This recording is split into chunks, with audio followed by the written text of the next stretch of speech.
Para sa aking ina, may gusto akong sabihin, dito ko ilalahan mga di kayang aminin. Gusto kong magpasalamat sa lahat ng ginawa, para lang kami maraos lahat yung ginagawa. Masalamat po palagi sa iyong mga sakripisyo, at pasensyahan mo sana medyo matigas ang ulo. Maaga na tumalikod at natuto ng magbisyo. Tong anak mo na panganay, hatid ay sakit sa ulo. Pero kahit na ganon, hindi ka pa rin nagsawa. Sinamahan mo ako, nilawakan mo pang unawa. Lagi pinapaalalang nakdi pa huli lahat. Di man sa'kin to halata, pero sa puso pumakat.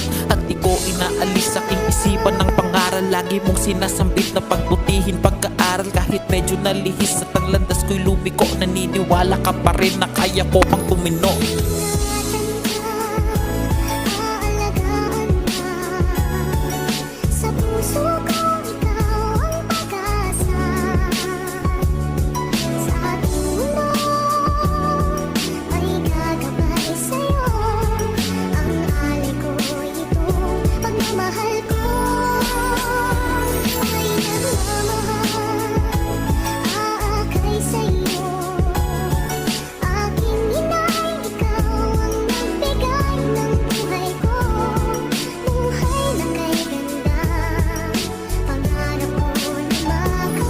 Ikaw ay nangibang bayan para lang maibigay mga pangangailangan namin galing sa iyong kamay. Alam kong pagod ka na at nahihirapan pa, pero ni minsan di nakita na pinanghinaan ka. Kasi ang gusto mo lagi lahat ay napupunan. Di na iniinda ang pagod para lamang mabigyan mga anak mo at pamilyang pangunahing dahilan kung ba't ka pa nagsisipag kahit marami kang pasan. Laging pakatandaan, proud ako sa'yo at aking pinagmamalaki na ikaw ang nanay ko. Ikaw ang tanging dahilan kung ba't nabuhay sa mundo. Kaya kahit anong mangyari, ikaw ang aking idolo. Di ko man sa'yo masabi lahat ng harap-harapan. Salamat ko lagi ma, kasi hindi mo iniwanan. Di mo ko pinabayaan na ako'y mapag-isa. Kapag kailangan ko ng tulong ay laging nandiyan ka.